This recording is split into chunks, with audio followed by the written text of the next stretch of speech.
You may be wondering why your stops keep getting hit and then price quickly moves in the direction you were hoping for. Most retail traders put this down to bad luck or bad timing, but sadly the truth is far from it. I'm going to show you exactly what stop hunting is, how smart money hunts for your stop losses, how to avoid getting caught out by this, and finally, how you can actually use this to your advantage and join the party. Let's begin with an example. This is the S&P 500 chart, one of the largest market indices in the world. In October 2023, on a 1 hourly chart, you can see a move up here from the 4200 level and then a pullback.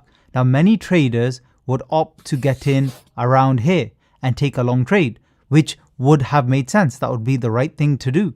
And you can see there's a pullback here. But what most retail traders do is they tend to use tight stops and they put the stop below the previous swing low. Nothing wrong with that at all. However, there will be a lot of traders looking for long trades, placing their stops around here. A few hours later, guess what happens? All of those stops get hit and triggered. All of those positions close. Those particular retail traders will very likely lose money, and the smart money gets in. And then what do you see?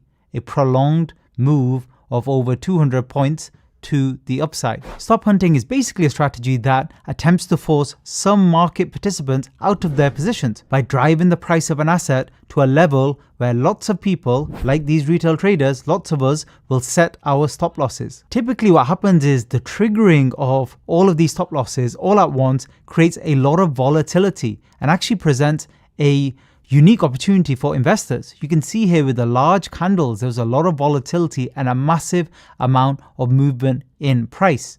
This can sometimes happen, for example, around news events. So who's hunting? Who is this smart money? So basically, these are large players like institutions, hedge funds, sometimes even trading platforms that have significant capital to move the markets. They can push the price to a level where stops are placed, and this can cause that sudden fast movement in price you sometimes see and volatility. One of the reasons they do this is perfectly logical, is to provide liquidity. Let's say they want to enter into a massive position, well then pushing the price triggers the stops and they can be on the other side of the trade. Now let me illustrate with another example how price might not even reach your stop and you'll still get stopped out. So let me show you exactly how that works. Let's say on the same market here, the S&P 500, you're thinking of taking a short. You've seen price struggling at the top, so very valid, and you see price move down here. So let's say you're looking to enter your shorts around here.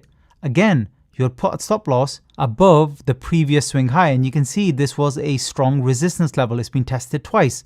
There's no reason why you would expect to break it again unless the trend's changing and price is just going upwards. But look what happens. We get a little 30-minute spike upwards. And it's literally only a difference of, what are we talking here?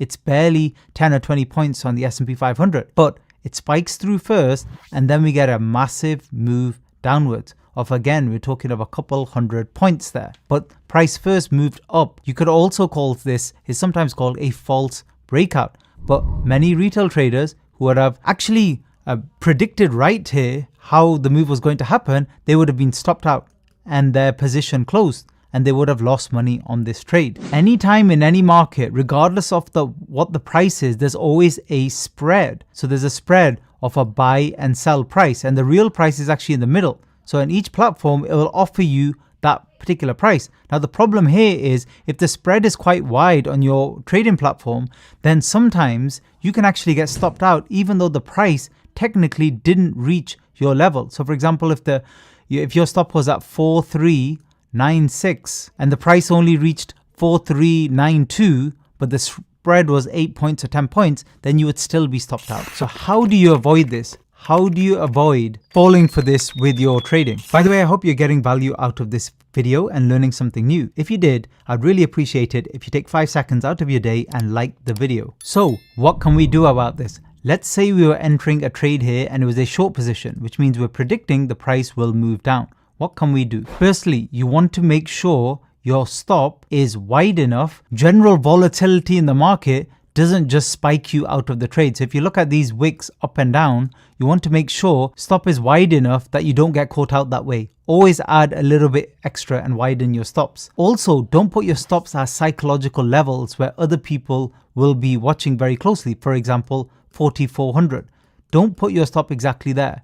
and then be surprised when it goes to 4401 and then suddenly goes in the opposite direction. Be careful with these obvious levels. The next thing you can do is, especially if there's a news event, you need to research your market. For example, the S&P 500, there are regular important economic data releases, for example, the jobs numbers. Around the time of these releases, prices tend to spike up and down, and there's a lot of volatility. So you need to research first when that's going to happen so you don't get caught out just by increased volatility. Also, during these times, you can consider doing what's called a mental or psychological stop, rather than a hard stop or a physical stop, where you actually input into your trading platform, look, if it goes to 4403, then I'm out of the trade. You can actually run with no stop at all. Now, this is only really for experienced traders. You don't want to be a beginner and then make this mistake. You really don't want to be a beginner and use these mental stops, because more than likely you'll forget to do it. Also, if you look at the S&P 500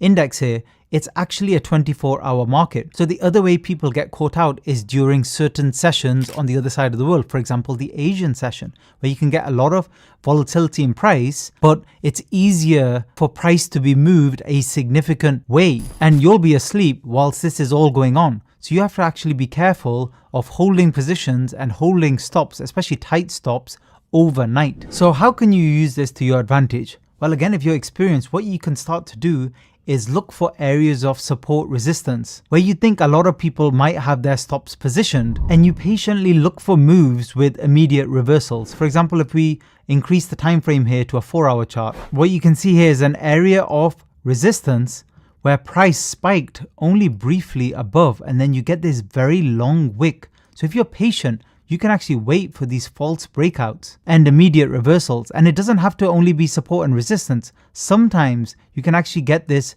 from other pattern breakouts. For example, trend breakouts above downwards resistance. For example, here you see again, we got a little breakout out of this zone where a lot of people might have thought, well, this is the start potentially of a new trend. But again, it was a false breakout that suddenly went underneath. As soon as price goes underneath, you can either put an entry price there with the stop above, or you can wait for it to move a little bit more and put a stop above the trend line. There's a couple of ways you can actually trade that. And these massive reversal candles, sometimes you can call them doji candles or hammer candles. They give you a very good indication that this was a false breakout. For more tips, consider watching one of the videos above.